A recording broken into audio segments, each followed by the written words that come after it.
Salut et bienvenue dans la Mage. Salut, c'est la mise à jour. Bienvenue dans la Mage. Bienvenue dans la Mage. Ah, voilà la Mage de Clégo. Bienvenue dans la Mage avec Lego. Et voilà la Mage. Bienvenue dans la Mage. Bienvenue dans la mise à jour. C'est la Mage. Dans la Mage de Clégo.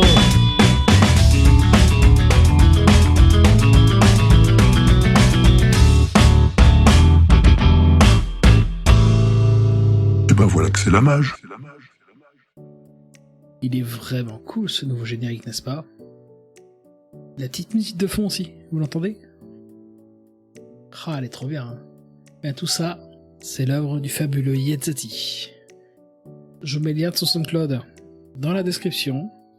N'hésitez pas à l'écouter. Et si vous voulez des musiques pour vos projets, n'hésitez pas à lui en parler.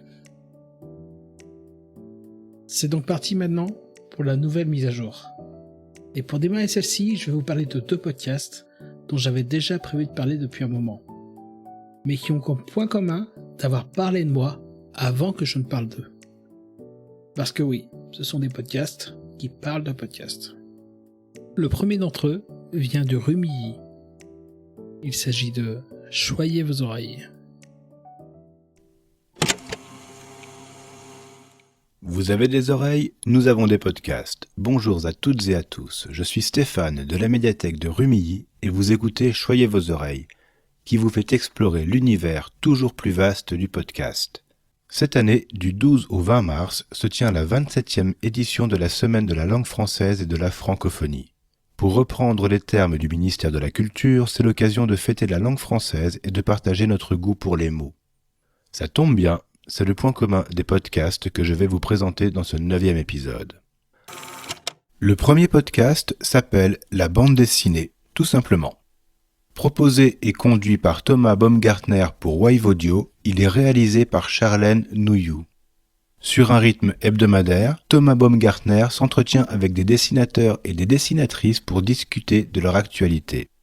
Et si le podcast a vu passer des grands noms comme Zep ou Lewis Trondheim, il n'hésite pas non plus à donner la parole aux talents en devenir. Parce que les droits sociaux gagnés par les gays, les lesbiennes et les personnes transgenres ne bousculent pas tant que ça une société particulièrement hétéronormative. Pas encore. Ça viendra, et d'autant plus vite qu'on écoutera la parole des concernés. D'où l'importance de Camille, qui explore par exemple, dans l'un de ses derniers doubles épisodes, des pistes pour des parentalités féministes et queer. La médiathèque du Quai des Arts de Rumilly, petite ville de Haute-Savoie, est à ma connaissance la médiathèque ayant le plus grand rayon dédié au podcast. Du moins, c'est celle qui en parle le plus. Dans cette médiathèque, il y a Stéphane, de l'espace Images et Son, qui nous concocte chaque semaine un épisode de quelques minutes pour nous parler de 3 podcasts qui rentrent dans la thématique qu'il a choisie. Donc si vous voulez multiplier vos sources de découverte de podcasts, je vous conseille grandement d'aller l'écouter. Et le second, c'est le Zap Podcast. Et pour une fois, il n'y aura pas d'extrait. Cela tient à la forme particulière de ce podcast. Déjà avec le titre, il y a de gros indices. Oui, c'est un zapping de podcast. Il n'y a pas à proprement parler de sons venant du podcast, mais une compilation mensuelle d'extraits de différents podcasts francophones. Sélection d'ailleurs qui est participative. Donc si vous entendez des choses dans des podcasts qui pour vous méritent d'être révélées, n'hésitez pas à leur en parler. Ensuite, on va changer complètement de registre. Nous voici à l'auberge des darons. Salut mon Rhône. Mère Green, bah dis donc j'ai failli attendre, je suis là depuis au moins... Oui, comme d'hab, tu me l'as fait à chaque fois celle-là.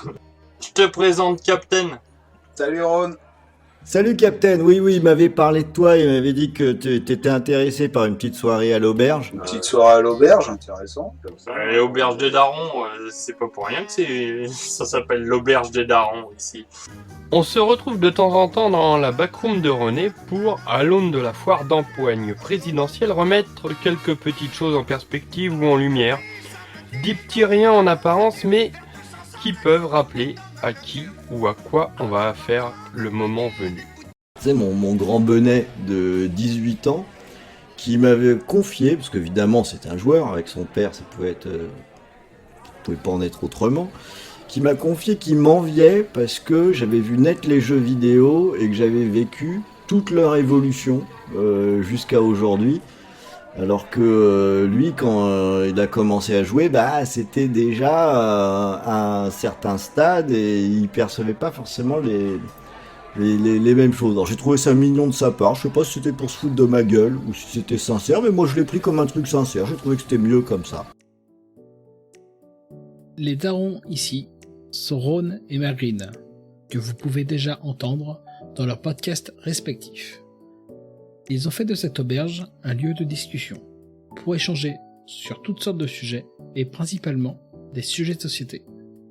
Que ce soit dans leur format long, sous forme de débat où ils échangent tous les deux, ou dans le format court où la plupart du temps un seul est présent.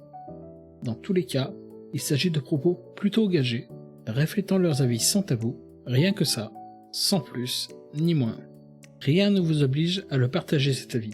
Déjà que rien ne les oblige à être d'accord tous les deux. Mais quoi qu'ils disent, ils sont attachants ces presque boomers, et ça fait du bien d'entendre des paroles libérées. Après tout, c'est aussi un des principes du podcast. Dire ce qu'on pense, ça existe aussi dans les jeux vidéo. Attention, les opinions que vous allez entendre dans ce podcast sont le fruit d'une intense réflexion, mais d'absolument aucune recherche concrète, comme toute émission de débat divertissement qui se respecte. Si vous pensez que Mythe l'imitator, c'est probablement vrai. Si vous voulez vous en plaindre, je suis sûr que vous savez déjà comment vous y prendre. Tut, les rageux. Là tout de suite un mauvais jeu qui me vient en tête que j'ai fait récemment. Alors je sais pas si c'est un jeu qui va parler à beaucoup de gens, mais le dernier mauvais jeu que j'ai fait moi c'était Daymar 1998. Je sais pas si tu connais. Alors ça me dit rien, mais je meurs d'envie que tu m'en parles. Alors c'est normal que tu connaisses pas forcément. En fait, Daymar, qu'est-ce que c'est ? C'est une sorte de Resident Evil 2 Echo Plus. Après, ça c'est là que c'est marrant, c'est qu'en fait la notion même vraiment de dire c'est un mauvais jeu, je trouve que c'est quand même assez subjectif. Oui. Parce que tu vois, en effet, t'as des gens qui vont trouver que le jeu, en effet, est mauvais. D'autres vont quand même prendre du plaisir. Je pense que, ouais, typiquement, tu demandes à un speedrunner ou quelqu'un qui aime bien les jeux exigeants, il peut te dire que, ouais, voilà, Volgarde Vikings, c'est un jeu très bien, en fait. Donc, Hot Takes and Slow Burn, avec mon magnifique accent anglais, c'est un podcast de jeux vidéo qui n'a pas la langue de sa poche. Dans chaque épisode, Mythe la Mythe reçoit un ou une invitée pour parler sans tabou de ce qui leur plaît ou pas dans les jeux vidéo. Après, le but n'est pas non plus de tirer sur tout le monde pour se faire plaisir. En fait, c'est plus une safe place, pour dire ce qu'on veut sans être jugé, sauf avec ironie et consentement, bien sûr. L'important n'est pas de convaincre, mais d'avoir un endroit pour libérer ses propos. Il y a quelques épisodes, je vous avais évoqué l'à peu près, en disant qu'on en parlerait plus tard. Et bien plus tard, c'est maintenant. Cette émission vous est présentée par Mon Bronzage Indécent. Vous souhaitez faire jaser vos collègues comme un bar clandestin au fin fond de Harlem dans le New York de la Prohibition, alors n'hésitez plus. Vous aussi, éclatez votre PEL et prenez des vacances sous le soleil. Le bronzage indécent, la meilleure façon de bien faire chier ses collègues. Est-ce que vous voulez une musique de fond ou je sais absolument pas de quoi ça parle, alors c'est un peu cliché. Ah ouais, bon bah je mets ça. L'éléphant et on met du djembé. J'ai mis au hasard. Vous êtes content de votre surprise, Lou ? Oui. Elle va partir, ne vous en faites pas. Non mais ça me va très bien. L'anniversaire, une chronique qui va tenter de démontrer que l'on peut être tout chaull, même rédigée en 15 minutes. Une chronique tout chaull, une chronique touchante et drôle. Merci pour cette dose d'endorphine. Donc comme quoi, et moi je me dis qu'il a dû rigoler très fort pour sécréter de l'endorphine. Ah oui, ou alors faire autre chose en même temps. Bon rétablissement. D'où le peut-être presque accident. PS qui vous concerne, bon rétablissement à l'autre pour ce qui semble une fracture de la motivation, une luxation de la régularité. Absolument pas. Heureusement que Litre est là pour garder le rythme de publication parce que c'est important, le rythme. Ce podcast est fait en partie par l'équipe qui fait Hector ou les chroniques d'un astronaute. Donc on est toujours dans cet absurde dont je vous parlais dans l'épisode 4. Ici on a rendez-vous avec l'autre et l'itre. Déjà, dans les noms, le ton est posé. Le but assumé de ce podcast est de trouver la formule de ce même podcast. À coup de chronique, à base de jeux de mots ou de défis d'écriture. De l'absurde bien fait. Voilà pour les grandes lignes. Pour le reste, je vous laisse découvrir.